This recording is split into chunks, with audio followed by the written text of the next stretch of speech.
Hi, welcome to the channel. Today we're going to take a look at a trekking pole tent, the Lanshan 2 Pro. So this is a single skin seal nylon tent, requires seam sealing, but it is, as you can see, very compact and very lightweight for a decent two-person tent with 2 entrances and 2 porches, all the rest of it. Weighs around 950 grams as I throw it around, and that excludes the pegs. Now it does come with some very lightweight pegs, but really they're not much cop because they're so short, and the tent actually, obviously being a trekking pole tent, requires a bit of tension to keep it stable and solid, so you'd be much better off upgrading the pegs. So yeah, 950 grams plus whatever pegs you choose to use with it. So there we have it, that's the Lanshan 2 Pro pitched, and there's probably loads of people who own this tent who perhaps look at this video for a laugh going, well, that's not picture well at all. And that's one of the things you will find with this tent, that there are many videos on how to pitch this tent, and they'll talk to you about angles of the initial setup when you've got it flat on the floor, measuring right angles, make sure all the corners are all right and all the rest of it. And there's obviously loads and loads of videos on modifying and improving this tent. So it can be an intimidating tent because obviously there's so many different ways, according to YouTube, of pitching it, and so many different modifications you can make to improve it, that yeah, I was actually pleased with how easy that went up. Part of the reason I'm pitching is I wanted to do a check really of how pleased I was with the ease of pitching and all the rest of it, and whether it's something I want to keep or sell in favour of just using lightweight tarp and bivvy setup. But that was actually much easier than I thought it was going to be. So one of the known weaknesses of this tent is the way that the kind of doors and the sides are held on by this plastic double thing here. So that is a known weak point. They do a reputation of a break-in. Now you can switch these out for metal ones. Outdoor Gear Essentials do metal ones, so you can switch those out for added peace of mind.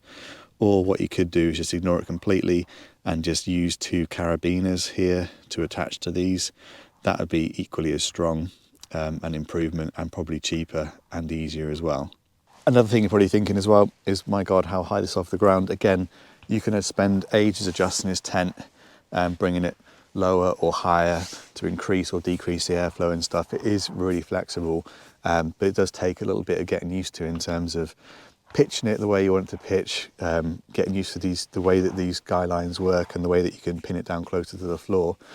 But the reason people persevere with it is because it is a good value tent. So look at the size of it. It's 950 grams. It weighs very little given the space that you get. You've got 2 big porches, 2 entrances, and you're looking at paying about 150 to 170 quid for one of these. And you can buy them quite easily from UK suppliers as well, and there is a matching footprint which you can get. So in terms of value for money, you do get an awful lot of tent for what you spend. So the clear advantages of this tent: pack size, very small, 950 grams, very light, you just got to add your own pegs, and obviously your trekking poles. Now you can buy sort of carbon poles or aluminium poles to do the same job, but obviously then you're looking at increased weight and you're looking at more of a traditional tent setup. So if you're someone who uses trekking poles anyway, then this is the kind of tent that opens up for you. So if you're going to take your trekking poles on a long hike and you're going to do an overnight camp, then suddenly a tent like this makes perfect sense, because you'll be using those trekking poles all day, you won't be carrying that weight in your bag, and then when you do get to your campsite, they're going to form the sturdy basis of your tent. Given this is the first time I've pitched this tent for many months, I'm actually pretty pleased with how easy it's gone up. The bathtub is sitting really nice, you can see how high that is, and you can see that kind of single skin hybrid that you've got going on with this tent. So you've obviously got the single waterproof outer, and then you've got a kind of inner that sits sort of slightly detached at the bathtub ends, but obviously the roof of the tent is, it is the roof of the tent and the inner of the tent as well. So this kind of hybrid approach gives you some extra space and some extra clearance from the outer sheet on the sides, but when it comes to sleeping, your head is going to be at the end of the tent where you'll be touching the outer. So I have camped in this tent once. I did a coastal camp, which I'll show you some footage of, and I camped it with my daughter. Obviously it was a coastal camp, so lots of moisture in the air. We were also next to a static pond as well, so it wasn't just a sea we had to deal with, but a pond right next to us as well. And yes, the condensation was quite bad. There was a breeze when we set the tent up, but overnight it did calm right down and was a very, very still morning. So yes, we did get some condensation, and we did find, well, certainly me, because obviously I'm like 5'11", daughter's only 9 at the time, so she had plenty of space. But I did find a slightly damp bottom of the sleeping bag, not in terms of getting me cold or wet, but just damp on top. And obviously where my head was and where I was breathing, there was a lot of condensation above there. But that is something you just have to deal with this kind of tent.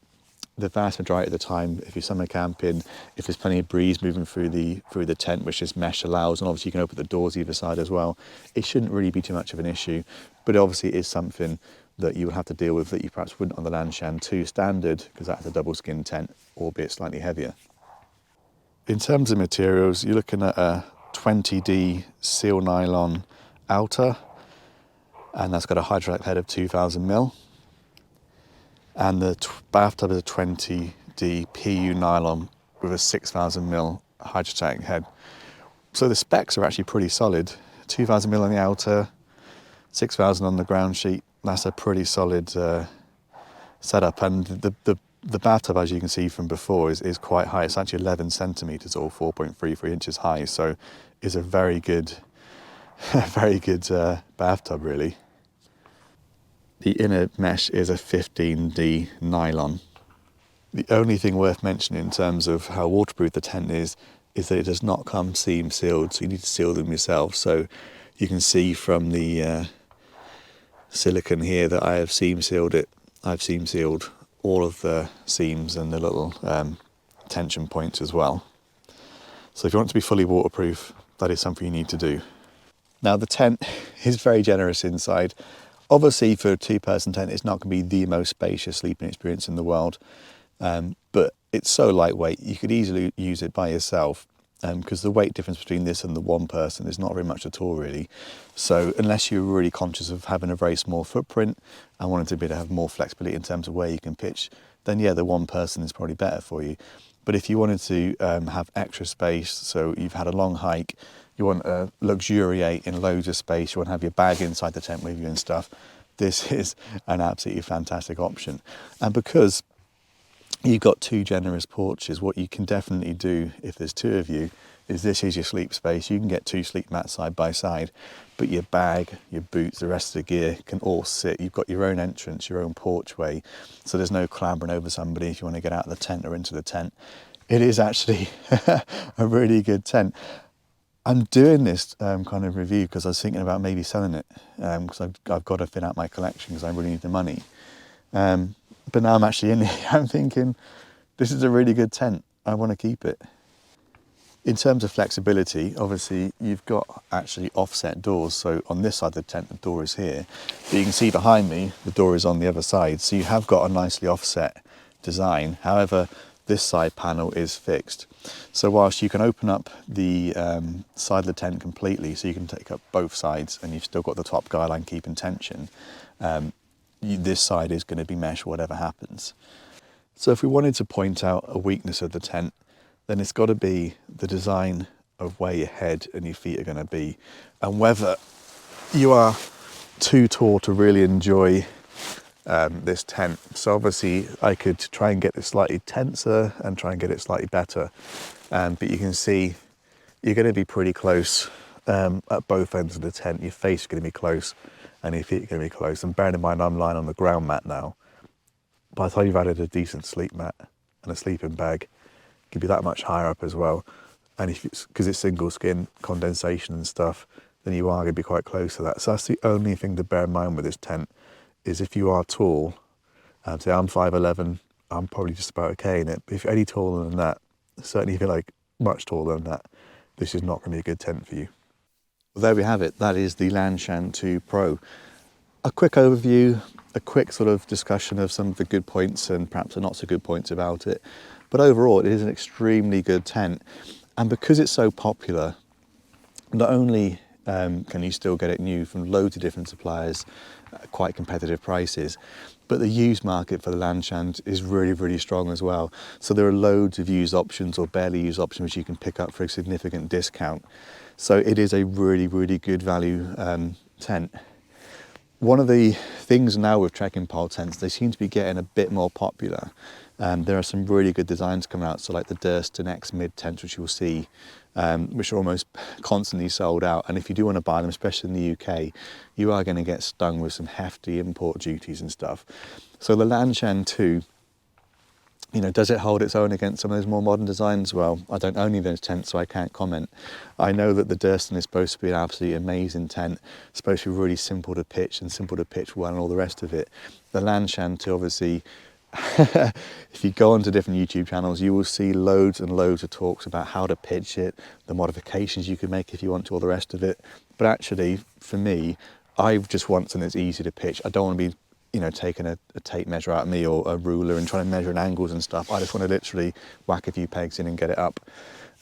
So I was actually pleasantly surprised of how easy this tent went up this time, because the last time I was pitching it on sand, it was a bit of a nightmare. So yes, I think it can still compete as a good value proposition, even with all the other amazing tents that are now out there in terms of trekking pole tents. So if you own a Lanshan 2 or you're thinking about one, let me know in the comments.